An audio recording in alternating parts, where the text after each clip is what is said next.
Metemos aquí la transición. Un segundo que se me ha quedado un poquito congeladita la imagen. Ahora, muy buenas tardes y bienvenidos al canal. Espero que estéis todos genial por aquí y que haya ido bien la semana por lo menos. Hoy traigo un invitado procedente del canal de TR MotoGP de Luis Zúñiga, el señor Carlos Rensau, que lo estáis viendo ahí en pantalla. Muy buenas tardes, Carlos.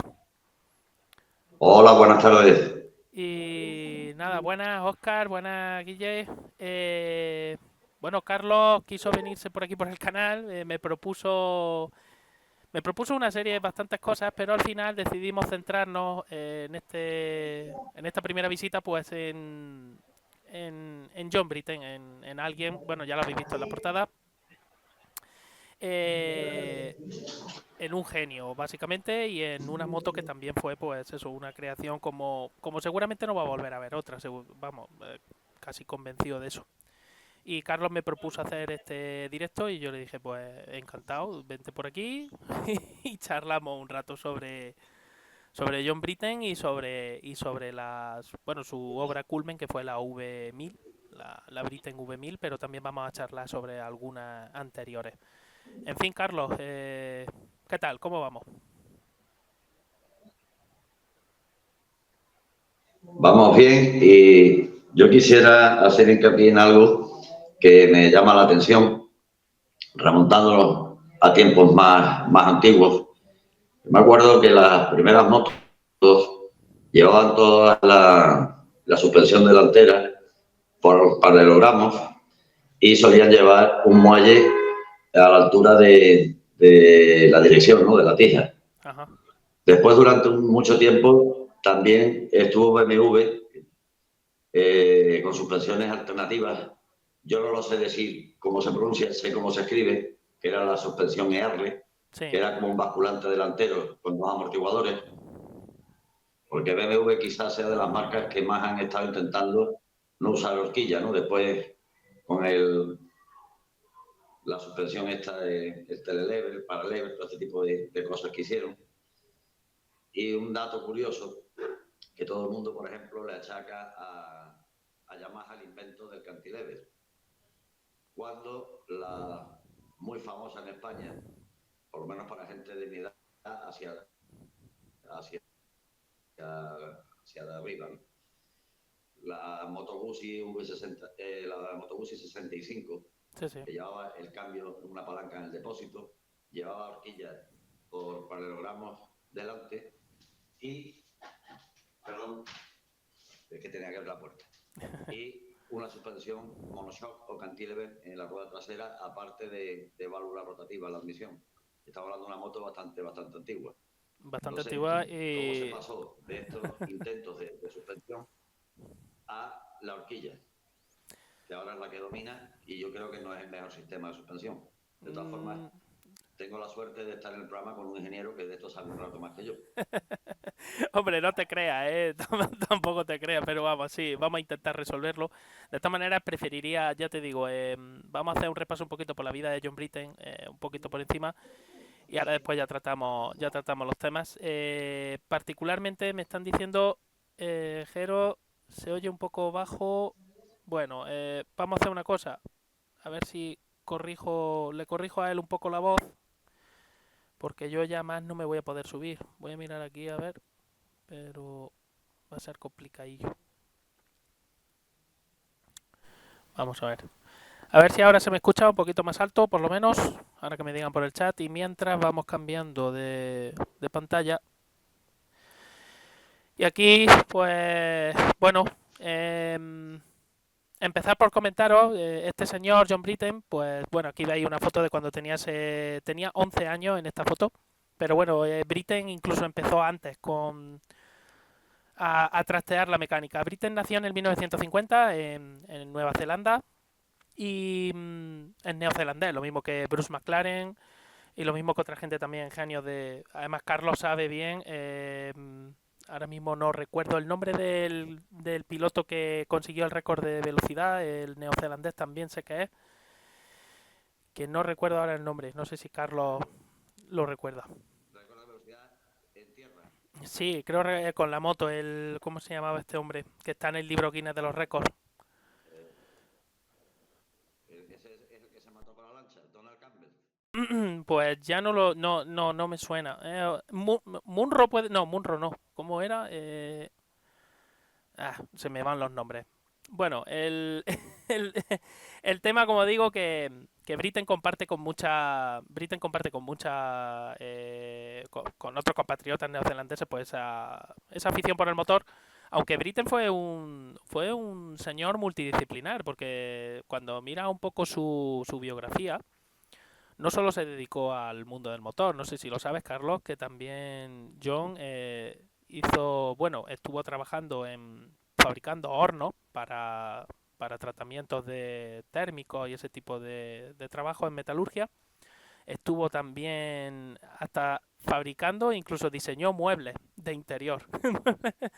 Y sobre todo se centró mucho digamos que era multidisciplinar y al final tocaba muchos palos, ¿no? Y uno de ellos pues fue en las motos, donde realmente yo creo que fue donde dejó más huella o más su legado fue mayor en el mundo del motociclismo que en el resto de las posibles ramas de la ingeniería.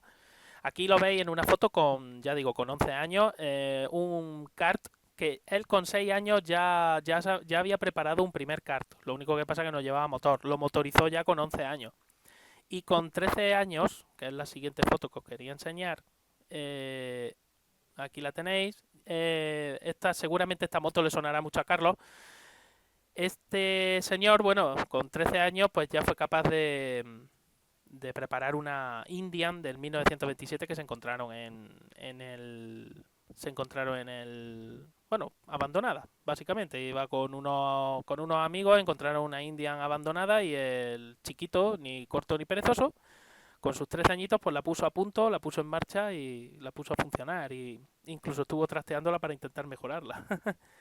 Mira, ahora no lo han puesto en el chat. Bart Munro, sí, puede ser. Sí, ese sí me suena. Bart, ese era el nombre, que no me salía. Vale, ya se escucha mejor. Vale, me alegro. Le he bajado, lo que he hecho ha sido bajarle a Carlos, que estaba muy fuerte, y me subió yo ya al tope, porque ya más no, no me permite este micro. Bueno, Carlos, no sé si quieres comentar algo de la India que tenemos en imagen o quieres que sigamos adelante. No, vamos a seguir porque la historia de India no me la sé muy bien. Vale. La típica moto americana que nunca me ha que, atraído mucho. que nunca te ha... Coméntame ahora. Bueno. Sobre Pues... todo que sí, Sí, dime. recuperando lo que decíamos antes, la suspensión delantera, que se fijen bien y verán que no hay horquilla. Sí, bueno, ahora os voy a enseñar un primer diseño esta es la famosa Aero D1. Anteriormente, John Britten colaboró con otra gente, con otro ingeniero, en la fabricación de la Aero D0 o D0 sería en este caso. Britten lo único que hizo en la D0 fue la carrocería. En realidad el diseño mecánico, etcétera, corrió a cargo de otra serie de diseñadores, de otra serie de gente, ¿no? También neozelandeses como él. Pero Britten no estaba lo suficientemente contento. La D0 era básicamente una Ducati a la cual la habían disfrazado con un componente aero parecido a esta. Lo único que tendrías a esta que quitarle ese tapar lo que son las manetas, lo que son la empuñadura y lo que es toda la horquilla y demás. Bueno, pues la D0 era un poco más, digamos que la carrocería era un poco más sencilla, más básica. Y esta que estáis viendo en imagen, que es la D1, ya sí es propiamente fabricada y realizada por John Britten y por una serie de gente. El motor también lo realizó un neozelandés y el tema de esta moto, o la particularidad, mejor dicho, de esta moto es que Britten estaba muy obsesionado con la aerodinámica de la moto. Él concretamente, pues, tenía obsesión básicamente porque consideraba que las cosas se estaban haciendo mal. De hecho, en gran parte llevaba razón, o por lo menos tal y como yo lo veo. El tema es que decidió presentar este primer diseño, ¿no?, de una moto mucho más aerodinámica de lo que Nos dicen por aquí que qué sexy esa moto. Em, Mucho más aerodinámica, con muy buen coeficiente de penetración en el aire y sobre todo un detalle que lo he comentado yo muchas veces con Luis Zúñiga en su canal. La intención de la aerodinámica en una moto, aparte de tapar elementos mecánicos, tiene que ser también ocultar al piloto del aire, o lo que es lo mismo, hacer que el aire sea capaz de dibujar mejor el contorno del piloto. Porque si tú consigues eso, ganarás estabilidad a alta velocidad y reducirá aún más el buen coeficiente de penetración en aire que tiene una moto, lo va a reducir todavía mucho más. Lo curioso del caso es que eso que se está buscando ahora, que estamos hablando del año 2023, bueno, y desde 2017, 18 con las alas, etcétera, este señor que nació en el 1950 ya lo buscaba en los años 70. Estamos hablando de, es que me corrija Carlos, sí, pero creo que fue por mediados de los 70 o principios de los 70 cuando Britten ya empezó a hacer este tipo de diseño y este tipo de composiciones. Britten yo diría finales casi de 70 O 80 años. el... También hay una cosa, Ujú, pero que le ayudaba y que él fue de los primeros en trabajar sí, con la fibra de vidrio. También estuvo fabricando en fibra de vidrio, se llegó a ser un gran experto y si mal no recuerdo empezó a trabajar con los materiales compuestos antes que mucha gente. de hecho, Que sí, de hecho, llevaba ya un tiempo investigando con la fibra. sí, de hecho os puedo decir que en Fórmula 1 se empezó a trabajar con fibra de carbono. Se llevaba trabajando experimentalmente desde aproximadamente principios de los años 70. No como piezas estructurales, sino en piezas de poca responsabilidad o en panelado, podríamos decir. Pero sí es verdad que la Fórmula 1 y ya estaba mirando o poniendo sus ojos en la fibra de carbono como parte estructural. Y Britten, en aquella misma época, Britten había estado en Inglaterra, estuvo muchos años trabajando en Inglaterra y tuvo contacto con ese mundo, ¿no? De los composites y de la fibra de carbono, que entonces era algo muy novedoso, exceptuando alguna empresa aeroespacial como pueda ser Hercules Aerospace. Entonces, y dos o tres empresas más, sobre todo militares, para fabricar cohetes y demás, el trabajo con fibra de carbono era muy muy novedoso y Britten precisamente fue un adelantado a su tiempo, era uno de los, digamos que era un ingeniero que se preocupó mucho por el conocimiento, ¿no? Sobre ese material y todo eso a, se lo llevó en su cabeza, podríamos decir, y lo trasladó a sus diseños, a su forma de ver, ¿no? La moto, porque a diferencia del uso de otro tipo de plástico, la fibra de carbono le permitía obtener muchísima más ligereza y sobre todo resistencia. Y ya no solo como panelado para la carrocería, sino también como chasis, como el uso para parte de ese chasis de la moto. Otra de las cosas que Britten también empezaría a cambiar, porque esta moto que estáis viendo, ya digo, Britten lo que hizo fue carenarla sobre todo, cambiar el motor y alguna cosa más, e ir probando, ¿no? Pero en realidad, como dice Carlos, las suspensiones son de horquilla tradicional, como una horquilla, son doble horquilla normal y corriente, un basculante trasero que va anclado al chasis. Britten tenía otra idea. Britten había tenido, ya digo, contacto con la industria aeroespacial y la industria automovilística inglesa en los años 70, entonces se estaba experimentando un montón en Inglaterra. Y Britten pensó y dijo, bueno, ¿y si nosotros aumentamos la rigidez torsional del vehículo? ¿Mediante cómo? Pues mediante la separación del motor con respecto al chasis. Eh, Empezó por ahí, siguió con la unión del basculante trasero al motor. Para ello necesitaría un motor más rígido de lo que fuera un motor pequeño, entonces para ello fue buscando motores con más cilindrada, con mayor capacidad, mayor resistencia, sobre todo mayor resistencia a la torsión. Anclar ese basculante al motor, separar el chasis y al mismo tiempo conectar la suspensión delantera con la trasera. Esto, como ha dicho antes Carlos, es algo que se llevaba maquinando y pensando mucho antes de que Britten naciera, incluso. pero digamos que Britten quiso llevarlo a la práctica y demostrar que efectivamente eso podía competir y podía ser competitivo. Así que cuando Britten siguió con sus trabajos de desarrollo y demás, bueno, aquí lo veis, esta es una foto muy curiosa porque cuando Britten tuvo que, como todo esto lo hizo en el garaje, prácticamente en el garaje de su casa, que es realmente lo que alucina y lo que realmente te sorprende es que Britten trabajaba con elementos que no estamos hablando de ningún taller especial, ni ninguna industria especial, ni nada por el estilo, sino que este señor trabajaba trabajaba en el taller de su casa prácticamente. Este señor era un auténtico garajista, podríamos decir. Y, y lo que sorprende, bueno, en esta imagen ahora concreto os lo explicaré, pero lo que sorprende es que él fuera capaz de fabricarse casi todos los elementos de la moto. Todos no, bueno, los neumáticos no podía, las llantas tampoco, los frenos tenía que comprarlos, pero él podía fabricar otras muchas cosas. Por ejemplo, junto a otros ingenieros también neozelandeses que él conocía y fabricaban motores, se la apañaron para fabricar un motor artesanal, hacer con fundición de aluminio y sobre todo es increíble que hicieran la culata en su garaje, poco más o menos. Lo que estáis viendo concretamente, esto que os quería enseñar, está hecho, digamos que es el molde para poder hacer la carrocería. La carrocería, como sabéis, era en material de fibra de vidrio y en fibra de carbono. Como necesitaba un molde y necesitaba algo que tuviera las formas curvas necesarias para que la aerodinámica fuera la correcta, se le ocurrió utilizar, lo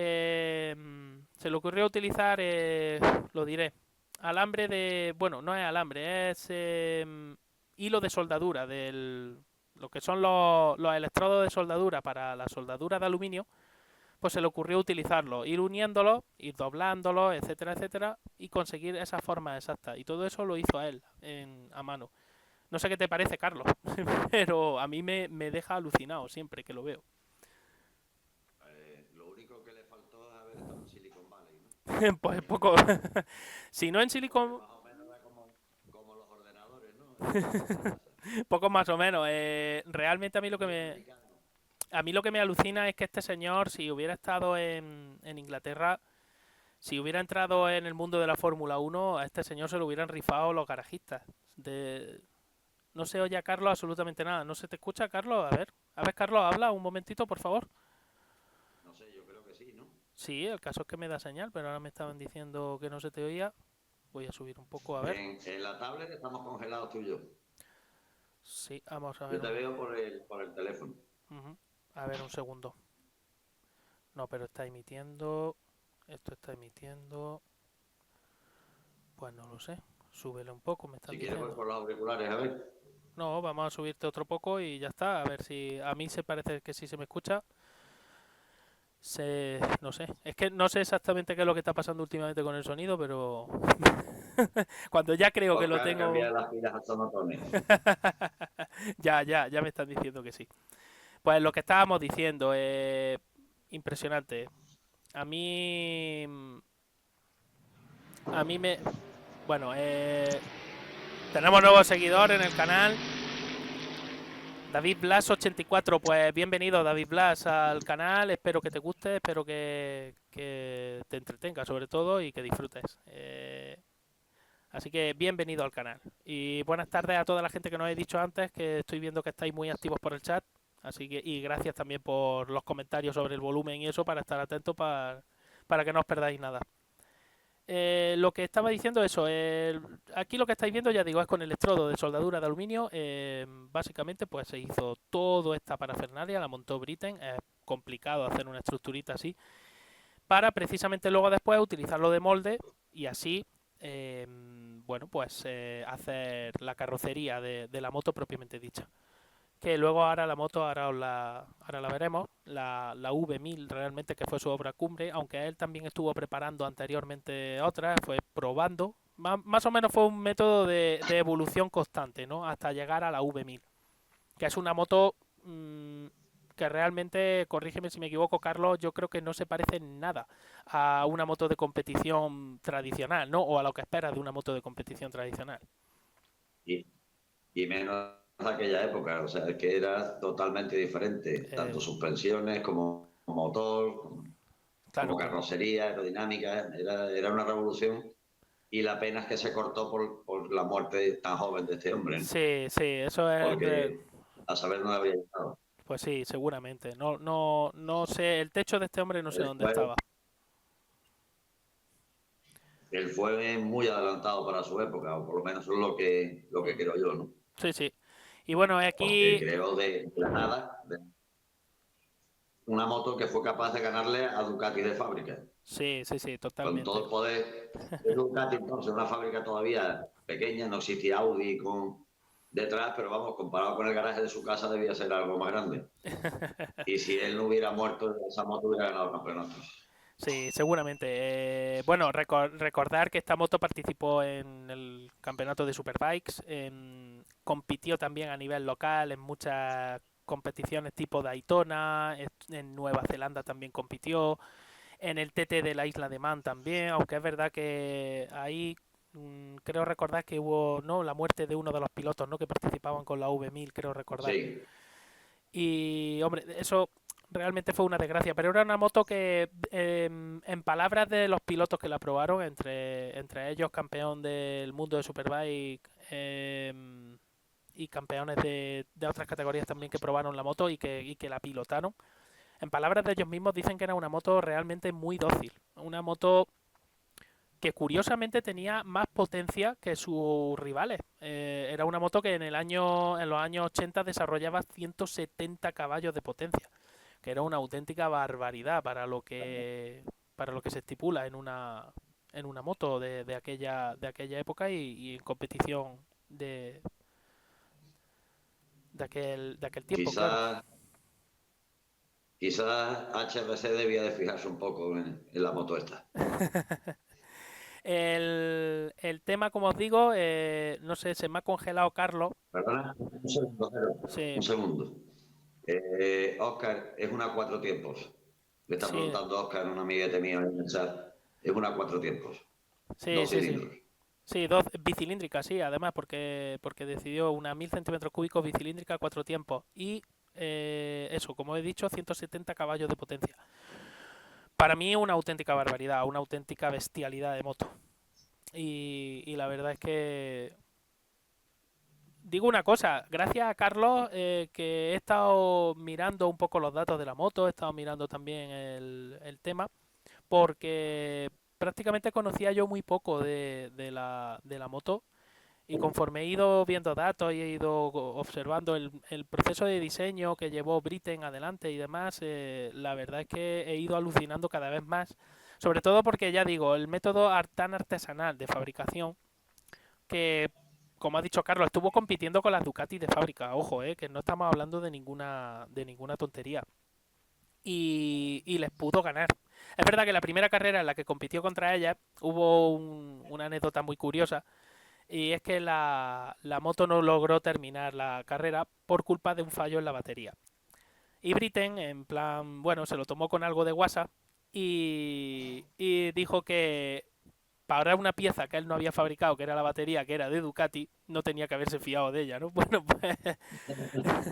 pues el tema es que ya digo, los pilotos que la pilotaron, todo lo que decían de la moto era prácticamente que era muy dócil, que era muy fácil de pilotar, que respondía bien al cambio de reglaje y que pues eso, era una moto muy competitiva y que a pesar de la potencia que tenía, era una moto y al ser bicilíndrica puedes pensar y decir, oye, pues a ver cómo es la entrega de potencia, pero no, no, no, no, no era ningún problema. La moto lo digería bien por un detalle que lo habéis visto en la foto de portada, que es esta imagen que estáis viendo ahora mismo aquí. Veis que la suspensión es muy muy distinta de lo que estamos acostumbrados hoy día. No lleva horquillas delanteras, sino que lo que lleva es básicamente un brazo con, como estáis viendo, con un primer elemento elástico que une el eje delantero con lo que es el chasis de la moto. El motor va aparte. El motor hace de estructura portante, pero del basculante, en el basculante, del basculante trasero. Y todo esto a su vez se conecta mediante ese amortiguador y muelle que estáis viendo abajo. ¿Para qué? Para el... Cuando tú frenas o aceleras, sabéis que hay una transferencia de masa en un vehículo, da igual el vehículo que sea, al final siempre tienes el problema de la transferencia de masa y que una de las dos ruedas pues pierde adherencia. En este caso en una moto pues es normal que cuando aceleras muy fuerte eh, la rueda trasera tiene mucho agarre, la rueda delantera no hay nada, ¿no? A una salida de una curva pues pierdes control, ¿no? Direccionabilidad. Y en la frenada todo lo contrario, levantas la rueda trasera y por lo tanto pues puedes tener problemas a la hora de frenar. Entonces, esta moto lo que hace es rebajar el centro de gravedad y sobre todo y ante todo la transferencia de masa hacerla de una manera la cual no haya tanta transferencia delantera trasera. No es un whole shot. Como si fuera una Red Bull cualquiera, Sí, sí, más o menos parecido. ¿no? Sí, lo que pasa es que la diferencia aquí es que digamos que elimina cierta inercia.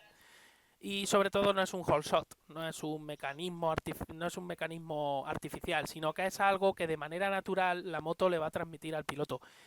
Y eso al piloto el piloto lo agradece porque lo nota, sabe lo que está pasando. Con un whole shot digamos que es un poco algo más artificial y es diferente. No, te digo que como un Red Bull cualquiera, que Sí, estábamos hablando el otro día del centro de masa de Red Bull. sí, sí, sí. ¿Te imaginas lo que hubiera, la pareja que hubiera este hombre con Niwi? Bueno, este hombre en aquella época, en los 80 más bien hubiera tenido. Seguramente John Barnard lo hubiera A fichado. Colin Chapman. O Colin. O, Colin es o que. Colin Chapman. Colin Chapman lo que pasa es que murió en el 82. Además murió Eh, joven también, Chapman. Fueron con 50, Sí, sí. 50 y algo, no recuerdo bien ahora. Pero John Este Barnard, eran 45, si mal no recuerdo. sí, o Gordon Murray o John Barnard se lo hubieran llevado con él, seguro. Segurísimo, no me cabe la menor duda. Y ya digo, bueno, y luego eso, los carenados que colocaba en la rueda delantera y trasera, como veis, bastante tapada la rueda trasera. En la época eso no era normal. Toda la Sin colocación. electrónica. Sí, sí, sí, totalmente. Y por eso digo que es una moto que ayuda muchísimo al piloto, incluso sin electrónica, como ha dicho Carlos, porque realmente ya ese trabajo de la suspensión está muy bien pensado. Esa transferencia delante a atrás y esa transferencia de masa se reduce muchísimo. Y luego la utilización de materiales hiperligeros. Chasis fabricado en composite de fibra de carbono. Es verdad que lo hace muchísimo más rígido, pero como él también utilizaba láminas más delgadas, al final compensa una cosa con la otra. Basculante trasero de un cuño especial, como estáis viendo también, con un alargamiento hacia la parte delantera, donde tenéis ahí ese amortiguador y muelle principales. Y luego esa suspensión delantera, ese brazo, el cual lo que hace también es un detalle que no es baladí, y es que cambia lo que se llama el offset de la rueda delantera. El offset o radio de pivotamiento no es más que el radio que se traza. Si nosotros trazamos una línea recta desde, digamos, desde la tuerca de la rueda, desde el eje, desde el buje, siguiendo la línea longitudinal de mi barra delantera, si fueran horquillas sería de la horquilla delantera, en este caso como es el brazo sería la línea media de ese brazo, seguimos hasta arriba hasta la tija. Y luego trazamos otra línea que vaya en línea recta desde lo que son las empuñaduras hasta de nuevo ese buje de la rueda. Bueno, pues esa diferencia, esa distancia que tenéis, que luego va a aparecer abajo, se va a traducir abajo si alargamos esas líneas en el suelo. Eso es el offset de la rueda delantera o el offset de la dirección o el radio de pivotamiento. Cuanto ¿Qué es lo que te interesa? Reducir ese radio de pivotamiento todo lo que puedas. Es decir, reducirlo a la mínima expresión. Como eso es imposible no puedes tener esas manetas de la dirección justo en el mismo eje donde se encuentra la tija, porque para el piloto sería una incomodidad tremenda. Entonces lo que se hace es intentar reducirlo eso a la mínima expresión, para que así la transferencia o sea, el trabajo, mejor dicho, con la dirección sea mucho más preciso y sea mucho más natural para el piloto. Si tú tienes muy desviado sería más cómodo, ¿no? Para el piloto el tener mucha más desviación, darle mucho más radio y pivotamiento, pero por otro lado tendría que hacer más esfuerzo y sobre todo la reactividad de la moto se vería muy reducida. Rosita23, sí, Rosita23, pues bienvenida al canal, espero que te guste el canal y gracias por ese seguimiento. Lo mismo a David Blas y lo mismo a Carlos Rensau, que ha empezado también a seguir el canal, lo sé, esta misma tarde, así que muchísimas gracias. Por segunda vez, ¿eh? Te Sí. voy a seguir. No sé por qué esto cuando le parece me corta. Sí, no sé qué Una cosa pasa. que quería comentar, Sí, para que se fije bien la gente, es el tamaño de lo que, digamos, es chasis y ruedas sí, comparado con el motor, que es mínimo. sí, reducido a la mínima ¿Vale? expresión.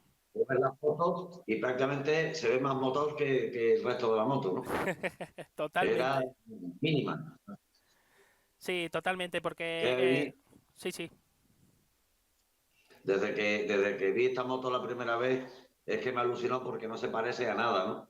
Se parece más a un dibujo de un manga japonés de ahora que a una moto y sobre todo de esa época, ¿no?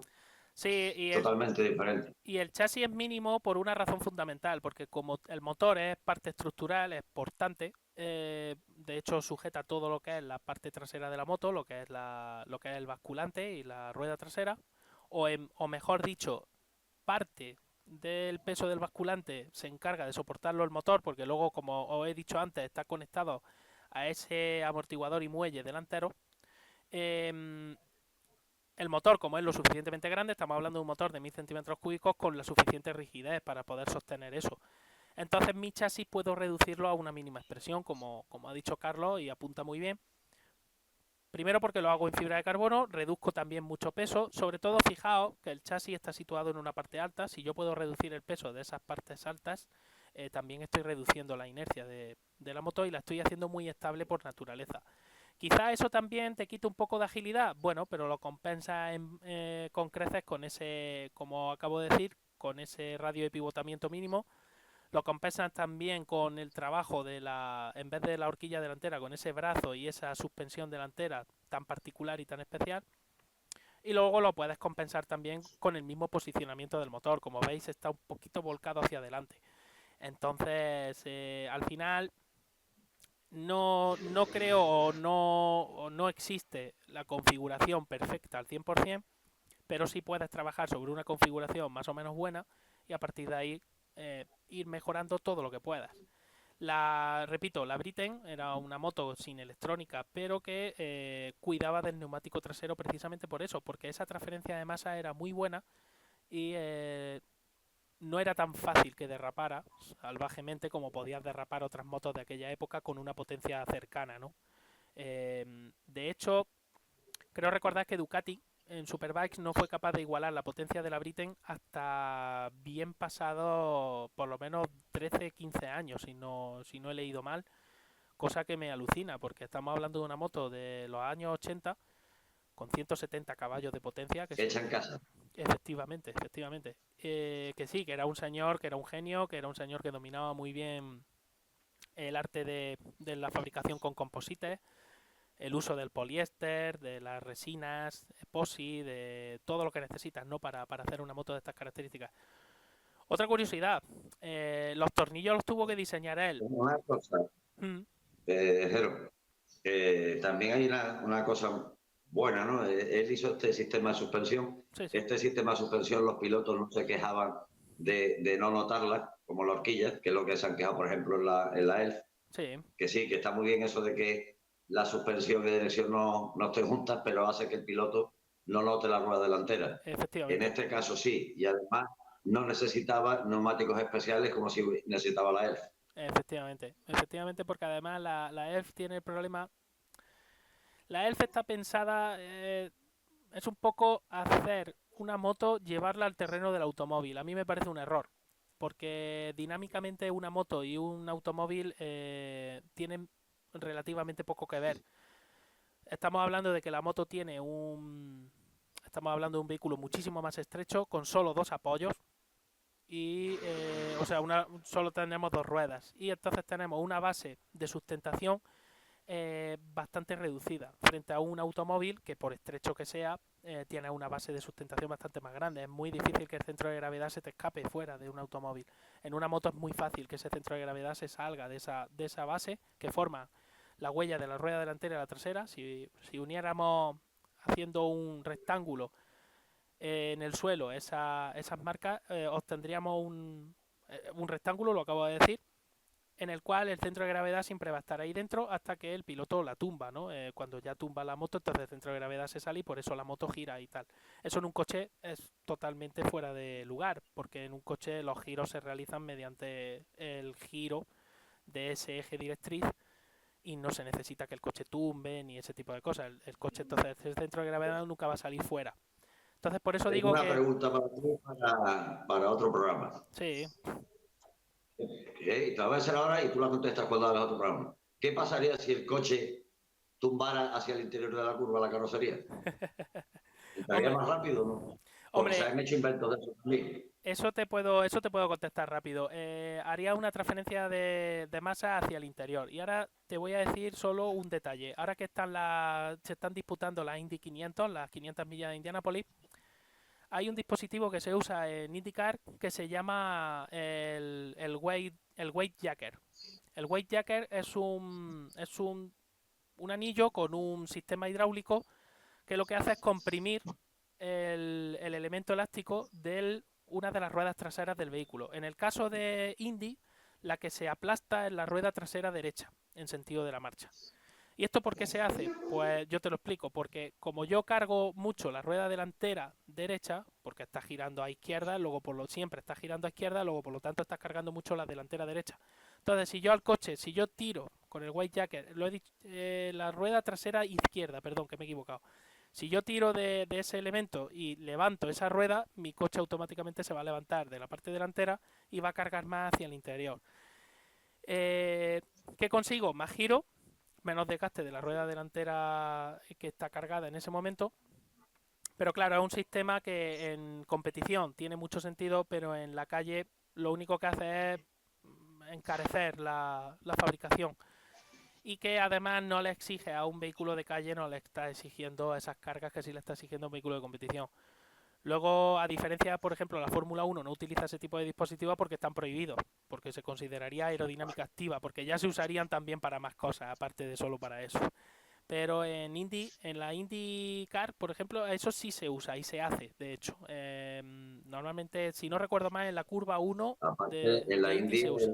el chasis asimétrico. Sí, sí, bueno, en Indy en los óvalos es totalmente...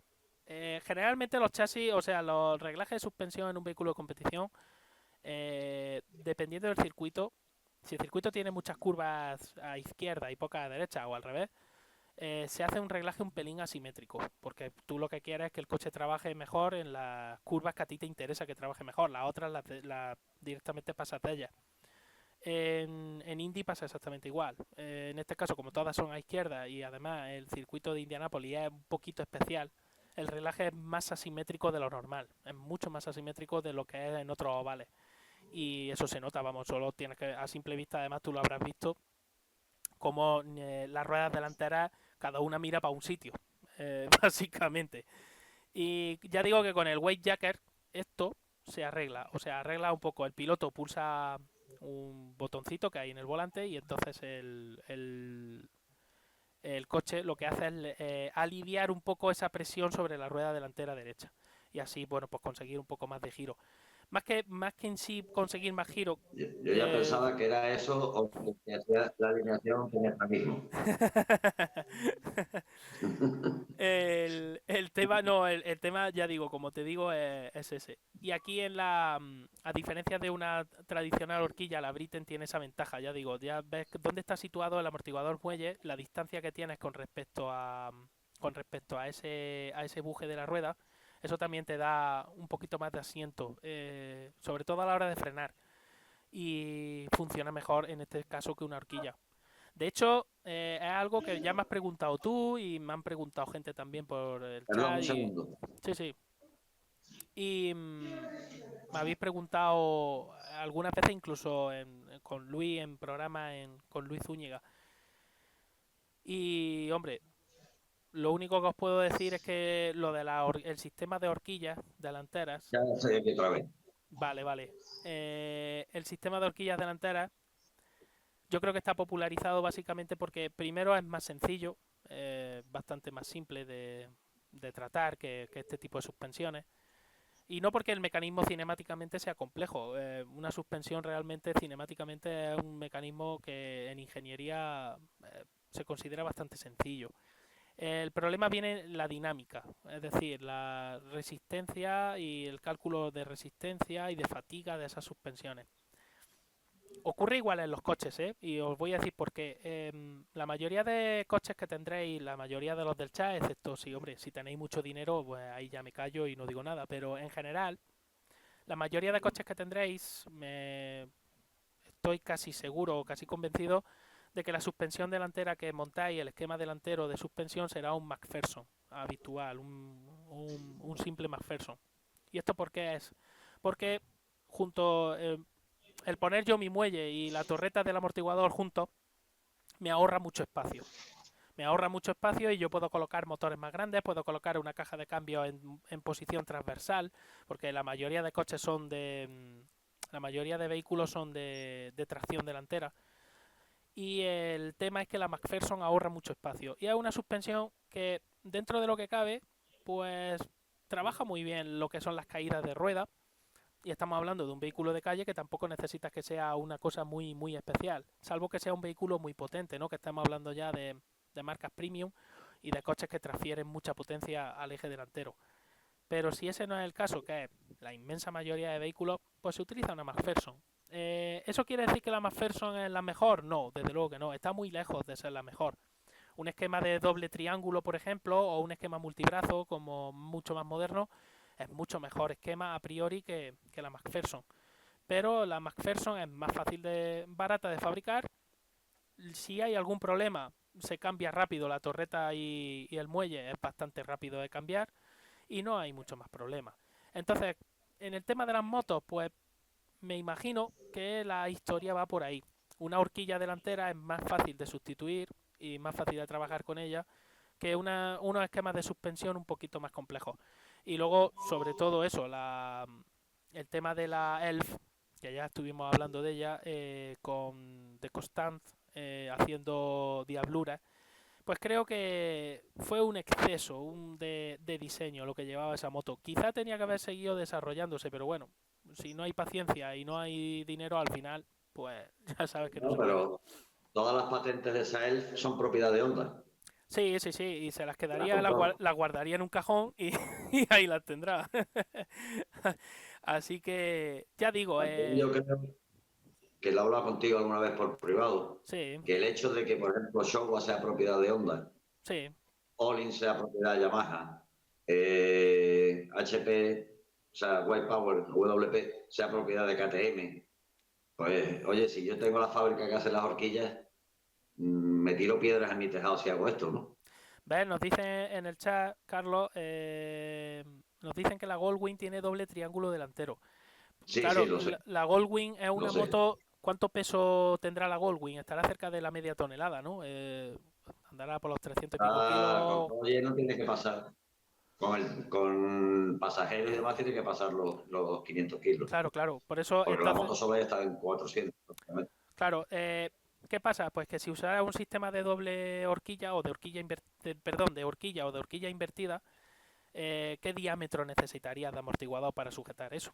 Claro, necesitaría un diámetro considerable. Estamos hablando Incluso de mucho peso para el una otro día rueda. te pasé también, Hmm. no sé si lo habrás visto, que los chinos han patentado, un fabricante chino, un sistema de suspensión alternativo también, Sí, sí, y lo están pensando para una cruiser también, no para una deportiva. claro. O Ujú. sea, estamos hablando de una moto tipo Goldwing también. Pues vería con más interés, o bueno, creo, si hablamos solo de requerimientos técnicos, entendería más buscar un esquema parecido a esta moto para una moto rutera que tenga un peso considerable, que en sí el sistema tradicional de horquilla y basculante trasero anclado al chasis y con su monobloc. No sé, yo Me imagino que muchas veces es tema de, vamos, me imagino no, estoy convencido de que muchas veces es tema de costes, es tema simple y llanamente de que el sistema de horquilla delantero está más que trillado, por decirlo así mal y pronto, y al final, pues claro, la mayoría de fabricantes pues prefiere eso. Luego hay también otro Es un detalle, poco, sí, sí, dime, dime, es un poco también como lo que hablábamos ayer sobre el motor Wankel y el claro, motor alternativo, claro, que en claro. cuanto a eficacia térmica, posiblemente el Wankel tenga más, Sí, sí, totalmente. En cuanto a o rendimiento mucha más. térmico, en cuanto a rendimiento, lo que es rendimiento, un Wankel te da mucho más rendimiento Además, que... cuantas menos piezas tengas moviéndose, menos resistencia al avance, menos inercia. Sí. Y yo creo que, pero ¿por qué es el motor que domina? Porque se han gastado muchos millones durante muchos años en desarrollar una cosa que en principio, y corrígeme tú que eres ingeniero, que yo no lo soy, que en principio el motor alternativo es, en cuanto a rendimiento de trabajo, de los peores sistemas que hay, Sí, no, en cuanto a motores. Lo que pasa es que se han invertido mucho en ellos. de hecho ya lo estuvimos hablando por privado un motor alternativo de cuatro tiempos, un motor de combustión interna alternativo de cuatro tiempos tiene un problema y es que de esos cuatro tiempos solo tienes uno que fabrica, o sea, que te da trabajo útil. El resto, los tres restantes, el movimiento sigue transmitiéndolo a las ruedas, pero es por inercia, por simple inercia. Entonces, por eso es tan importante el orden de encendido. Cuando se habla Aparte del... de otra cosa que preguntar, Jero, el motor de cuatro tiempos también tendrá otro problema y es la energía que pierde en calentarse, ¿no? Sí, bueno, pero Porque eso es un problema sempiterno de todos los motores de combustión, exceptuando los reactores y algún otro motor así, todos los motores de combustión interna, los cuales tienen que combustionar en una cámara interior, eh, tienen ese problema de transmisión de calor, porque al final es una reacción exotérmica que produce mucho calor y ese calor hay que sacarlo, de alguna manera hay que extraerlo. El problema del alternativo es que resulta que, como he dicho antes, tienes esas tres carreras en las que no produces trabajo, además del calor que tienes que sacar, por lo tanto lo hace muy ineficiente. Sin embargo, en un motor de dos tiempos, como solo tengo una carrera útil y tengo otra que no es útil, pero bueno, son solo dos carreras. Entonces, bueno, tengo el mismo problema con el calor, pero pierdo menos energía. Y en el tema del Wankel, pues lo mismo. Son, digamos, podríamos considerar, traducido, claro, el Wankel es un motor rotativo, entonces se comporta diferente, pero traducido a un motor alternativo serían tres tiempos. Entonces el Wankel sí, también tendría más rendimiento, bastante más rendimiento. Pero bueno, al final, sobre todo por los temas de contaminación, al final fueron las normas anticontaminación las que impusieron realmente el motor de cuatro tiempos, porque un motor de cuatro tiempos es más fácil de trabajar con él para reducir la contaminación que produce que con un motor de dos tiempos. Pero realmente por rendimiento, si fuera por rendimiento térmico, el motor de cuatro tiempos no tendría razón de ser. hablando del tema que nos ocupa, que es competición pura y dura, un bunker sería, bien desarrollado sería la mejor alternativa. Sí, dependiendo, claro, para competición, por ejemplo, de velocidad pura, sí, por supuesto, yo creo que sí. El circuito, me refiero. Sí, sí, sí, en circuito sí. Lo único que no vería con buenos ojos el Wonkel es para una carrera de larga duración, para lo que son las resistencias, ¿no? Las carreras de 24 horas, de 12 horas.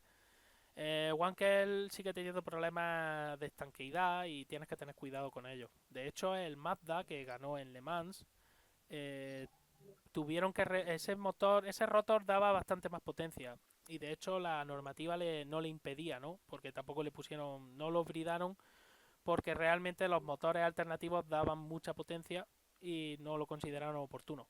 Pero Mazda tuvo que reducir la potencia, tuvo que reducir el trabajo de ese motor porque sabían que no terminaban la carrera si trabajaban con el motor a tope. Así que en ese sentido, pues creo que sí, creo, vamos, yo te digo, en una carrera más corta, un Wankel, claro que trabajaría mejor. Incluso es más, para una moto, un Wankel es posible que fuera mucho más suave. Eso sí, sería un motor muy puntiagudo. No como un Screamer, porque la entrega de potencia de un Wankel es más suave. A fin de cuentas, al ser, digamos, la pieza interna la que realmente genera el giro o la que transmite la potencia, también gira, no es un golpe alternativo que estoy transmitiendo con una biela al cigüeñal, sino que en este caso es directamente una pieza que está girando sobre un eje. La transmisión es diferente, pero hay mucho menos par. Pero la potencia que puedes obtener puede ser parecida con la misma cilindrada e incluso mayor de la que se obtiene ahora mismo con las cuatro tiempos actuales. Y es un poco lo que quería decirte también. El encendido tipo Screamer o el encendido tipo, ¿no? Que lo denomináis en motos, el Screamer y el Big Bang. El Big, Sí, el ya, Big, bueno, ahora se ha inventado lo nuevo que tiene, que es el long bank. el Long Bang. Bueno, pues teniendo en cuenta el tema, como acabo de decir antes, el motor de cuatro tiempos solo tiene una carrera útil, la carrera de explosión, y como tú tienes 360 grados de giro del cigüeñal, con el Big Bang se consigue transmitir, o sea, mejor dicho, hacer descansar la rueda trasera. Mejor, ¿por qué? Porque concentro de esos 360 grados en solo 120 grados aproximadamente, concentro los cuatro encendidos de esos cuatro cilindros. Entonces, digamos que la rueda descansa, porque luego tengo el resto hasta los 360 grados en los cuales la rueda simplemente es la inercia del motor la que está moviendo esa rueda. No hay un empuje bruto. Con los motores de dos tiempos esto era mucho peor, porque como acabo de decir solo hay dos tiempos. Luego, por lo tanto, de los 360 grados, el 50% estoy dándole caña a la rueda y el otro 50% no. Entonces era complicado Y el manejarse bank con... es constante, ¿no? Darle potencia a ruedas constante. Claro, totalmente, totalmente. Porque además tienes menos inercia. En un motor de dos tiempos, digamos que, perdón, tienes mayor inercia. El movimiento del pistón es más difícil de parar. Entonces la rueda sufre más. Y con el Wonkel, como acabo de decir, pues ya digo, el movimiento es mucho más suave. Entonces es verdad que con un Wonkel en una moto se conseguiría realmente una transmisión de potencia mucho, mucho más suave. Eso redundaría en menor aceleración, sí, pero a la larga la rueda estaría más descansada, o sea, desgastaría menos seguramente. El problema del Wonkel son Menos dos. peso, Sí, menos peso, menos inercia, sí, más paso por curva. sí, eso sí, eso seguramente te lo otorgaría. Y otra cosa es, otra cosa Si a lo mirar. metes en el chasis de Brito, ¿eh? Oh, pues mira, ahí dentro seguramente cabe. De hecho, sobra. Sobrará El, sitio. Sí, sí, sí, seguro. El tema, como digo, Carlos, el Wankel es un poco, digamos, el problema que tiene es que gasta bastante gasolina. Tendrías que mirar muy mucho eso, porque además es un motor que a la hora de expulsar gases de escape le pasa lo que a los motores de dos tiempos. No, o sea, barre bien, pero a costa de perder también aire que entra, ¿no? Entonces tienes un poco ese problemilla. Dice Oscar que se ofrece como piloto para probar la Wonker. No sé si habrá habido, supongo que sí, ha tenido que haber algún intento porque gente que ha querido hacer cosas raras siempre ha habido. Norton, Norton la tiene. Norton, ¿verdad? En el TT de la Island corre Norton con ella. Ujú. Ya digo, el Y motor. hay, Ujú. y hay un fabricante inglés que creo que te lo pasé otro día, si no lo busco te lo paso, Sí, sí, tipo el señor Britten, sí. que la fabrica en casa y está corriendo con unas motos rotativas. De hecho, las vende a 1.000.000 de euros Wow. las motos. Sí, sí, sí. Madre mía, qué mal. Y sigue trabajando. En la isla de Man se sigue corriendo con rotativas. Sí, sí, Es madre. más, cuando hubo el problema aquel de que no había apenas motos carreras clientes, hablando de la época de dos tiempos, se llegó a autorizar a Norton a participar con la Wankel en 500 GP, Sí, una en el Gran cosa Premio. me parece muy Iban curioso. pintadas iban pintadas como un coche que seguro que te gusta, de John Player Special. Ah, amigo, oh, qué bonito. El gol, esa decoración oro, con el fondo Sí, negro, sí. con el fondo. El, ¿Te el te- suena, no? Sí, me suena un poquito. Me suena un poquito bastante. De hecho, hemos hablado antes de Colin Chapman. Pues sí, Sí, es una pena porque el señor Britten murió en el 95 de un cáncer de piel con 45 sí. años. Muy joven, muy joven. Y con unas ideas muy revolucionarias y muy distintas, ¿no? A lo que era la norma y además demostrando que efectivamente esas ideas funcionaban. Pero bueno, es lo que pasa. A diferencia de él sí ganó carreras. Sí, De hecho, si te fijas un poco, esta moto, vuelvo otra vez a la otra foto, esta moto tiene mucha más lógica. Lo que o sea, quiero decir, si tú quieres una moto para competir en una competición contra otras motos más tradicionales, esta moto tiene más sentido. O lo que hace, para mí personalmente, tiene más sentido. Busca esa mayor competitividad, ¿no? La Elf, para mí, es un ejercicio de estilo, es un ejercicio de mira lo que puedo hacer. Pero en realidad creo que el error es ese, es buscar en una moto el comportamiento de un coche. Y las motos y los coches no se parecen en nada en ese sentido. La dinámica de un vehículo y la dinámica del otro es muy diferente.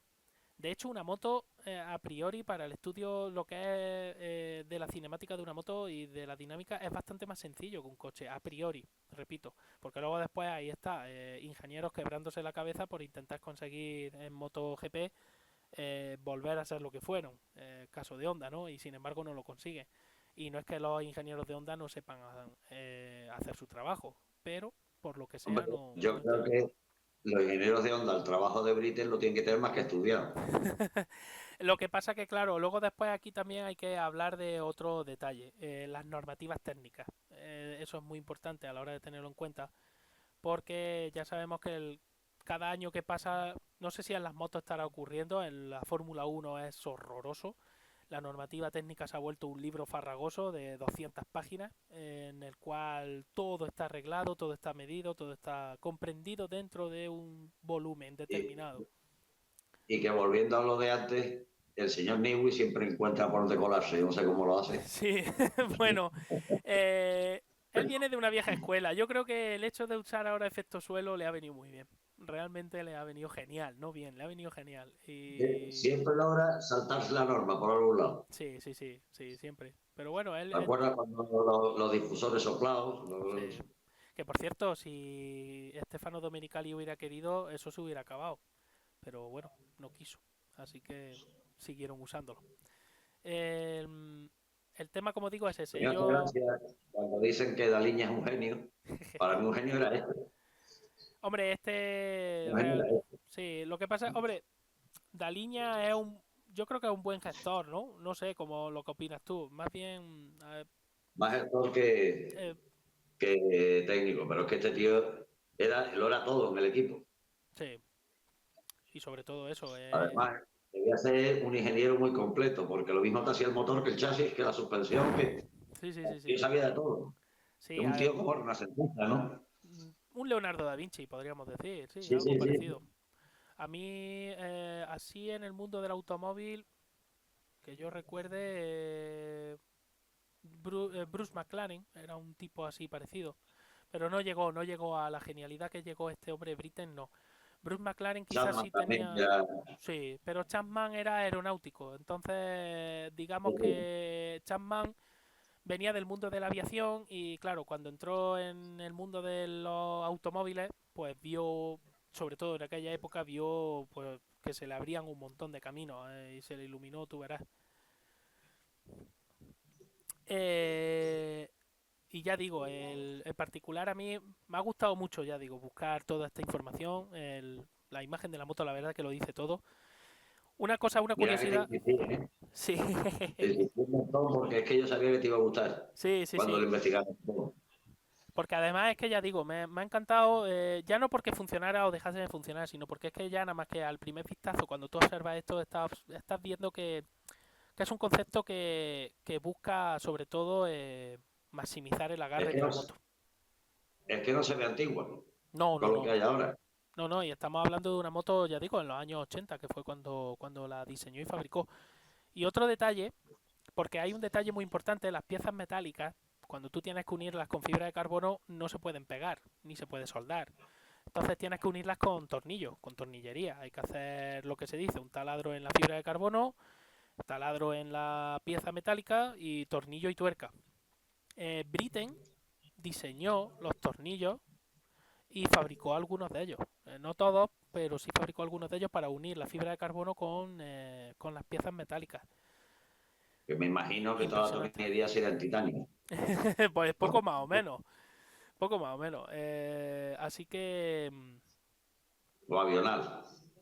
Sí, yo ya digo, aluciné, pero aluciné ya no solo por el diseño de la moto en sí, por los materiales usados, sino por cómo lo hizo. Eh, en el garaje de su casa prácticamente. Es que te queda de piedra. Os recomiendo que Es que busquéis vídeos de la Britten hacer un moviéndose. motor de 4 tiempos en el garaje de casa, con Sí. 2 tiempos todavía se requiere menos, pero hacer eso, Hombre, hoy día lo hubiera tenido complicado con las normativas anticontaminación, pero realmente tiene muchísimo mérito, mucho mérito. Hacer, o sea, hacer la fundición de aluminio, trabajarla, endurecerla, porque el aluminio tiene un problema. El aluminio es un material que aguanta muy bien la torsión, es un material ligero, pero el aluminio es un material que, como no lo fundas bien, tiende a a la rotura, ¿no? Sobre todo por el calor interno que va a tener que soportar. El aluminio va muy bien porque realmente saca mucho calor del interior, pero luego tiene que soportar esas dilataciones y compresiones. Y como no lo fundas bien, como no enfríes bien y no le haga un tratamiento superficial, yo no lo creo, más seguro es que parta. no recuerdo si él se quedó en el diseño ya murió antes o si llegó realmente a utilizarlo porque él estuvo trabajando también en los cárteles de magnesio. No sé si murió antes de ello. Sí, era muy habitual. El problema del magnesio era trabajarlo. Era un material muy jodido. Y porque, bueno, como Era sabes, bien, ¿no? sí, además como sabes bien, Carlos, el magnesio no le puedes arrimar. Tienes que tener mucho cuidado cuando lo sueldas, porque tiene que ser en una atmósfera totalmente inerte y que no haya Porque ni una gota de oxígeno, porque si no, efectivamente, sale ardiendo. Y además es un fuego muy vivo. Entonces hay que tener mucho cuidado. El magnesio, por cierto, que estuve hablando con Charly Barazal en otro directo que hicimos sobre el Alfeta, de los años 30 y luego en Fórmula 1 estuvo el Alfeta tenía el cárter y la culata y el bloque fabricado en Electron que se llamaba la aleación, que es una aleación de magnesio. Y por eso digo que no me extrañaría que Britten estuviera, claro que estaba, Antonio Cova estuvo usando el magnesio ya en los años 80 también, recuerdo perfectamente. sí, ya HRC ha usado el magnesio en los cárteles. Claro, claro, no me extraña en absoluto. Nos dicen Pues es por que este aquí, tío, sí, nos dicen por aquí, otro de los Carlos, méritos que tiene es lo eh, del composite. sí, Estaba empezando la Fórmula 1 y ya lo usaba.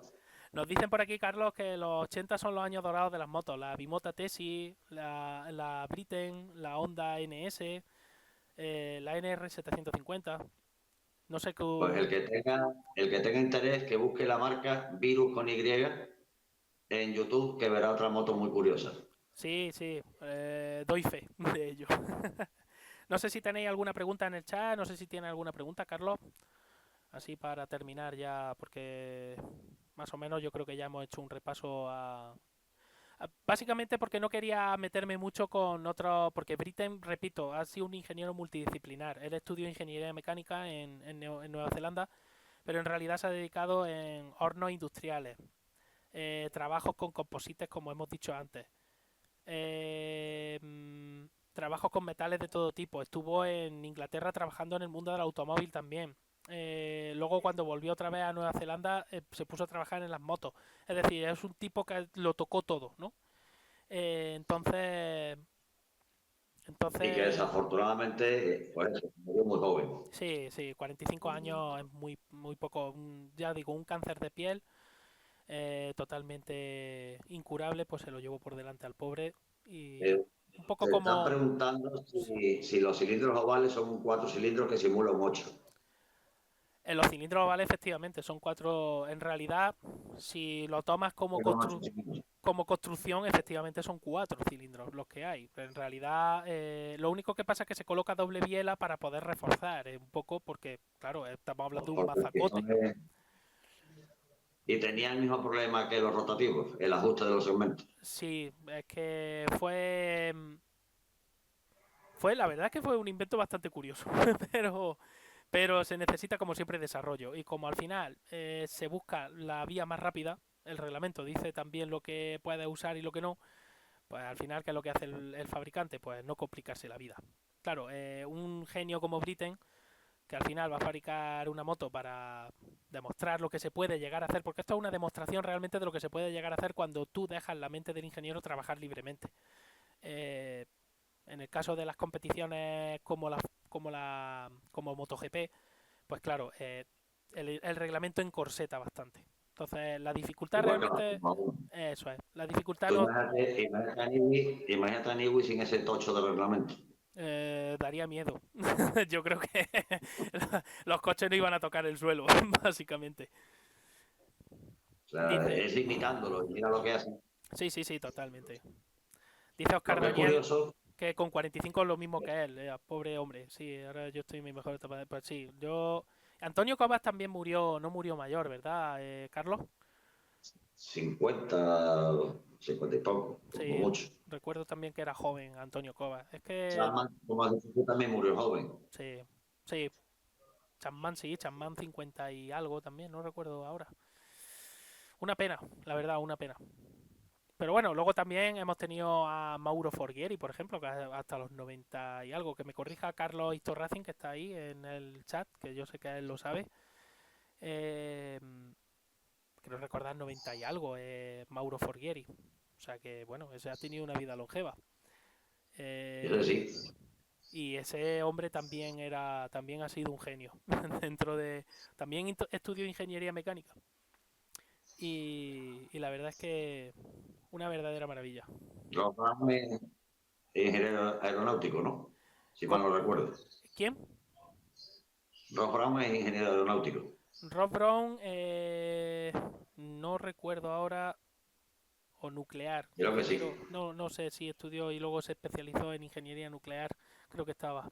Lo que pasa que bueno, que luego ha sido un zorro para muchas cosas. Rob Brown, sobre todo su aeronáutico, sí, no lo dicen por aquí. Su gran talento ha sido saber, como Niwi, saber leer muy bien el reglamento y ver qué es dónde se podía hincar el diente. Los Por, tramposos, ¿eh? Los tramposos. Ah, los que hemos estudiado ingeniería te podemos decir que en las clases te decían los profesores que los buenos ingenieros eran los que sabían hacer trampas, pero hacer trampas bien. Luego está el ingeniero tramposo, pero Los que no de quiere los que decir. dicen que si se puede pensar, se puede hacer. Efectivamente. Y si lo pienso, lo hago. Así que, así que bueno, en fin, no Te sé. iba a hacer un último comentario, Sí, que siendo un tío preocupado por la aerodinámica, de hecho su moto decían que era bastante aerodinámica, sin embargo los laterales de la moto no los llevaba tapados. no era necesario. Una vez que tú carenas bien el aire en la parte frontal, y tú diriges el aire como debes, realmente no es tan necesario esos laterales trabajarlos tanto. ¿Por qué MotoGP ahora sí lo está trabajando más y ese tipo de cosas? Bueno, pues porque MotoGP realmente lo que quiere es bajar mucho la presión en la parte inferior de la moto y para ello sí necesitas trabajar mucho más el carenado lateral. Britten en aquella época no pensaba en eso. Pensaba más en la manejabilidad de la propia moto. Y claro, eso choca un poco con el concepto de hoy día. De una moto. Concepto de hoy en día que yo me acuerdo que decían que Ducati fue la primera en poner alas y yo le mandé en su día a Zúñiga Sí, fotos de una MV 500 del 76 que ya tenía alas. sí, sí. No, además hay que tener mucho cuidado cuando se dice, sobre todo en la historia de automóvil o de las motos, cuando se dice, "No, la primera que le puso fue tal, hemos sido los primeros en hacer esto o lo otro". Ten cuidado, mira un poco en la historia y luego después ya cuando lo hayas comprobado bien, entonces lo sueltas. Si no, mejor es que estés callaico. Ahora, para la próxima nos tocará la tesis, ¿no? Ya, pues sí, podemos tratar la tesis. Y una cosa que me pareció curiosa que me pasaste del el chasis reducido a la mínima expresión de BMW Sí. con el motor también como parte importante. Bueno, y el chasis que te he pasado también de la Goldwing, Sí, sí, bueno, que el dijimos que Skyhook. también está. Bueno, pues si te parece, Carlos, vamos ya cortando y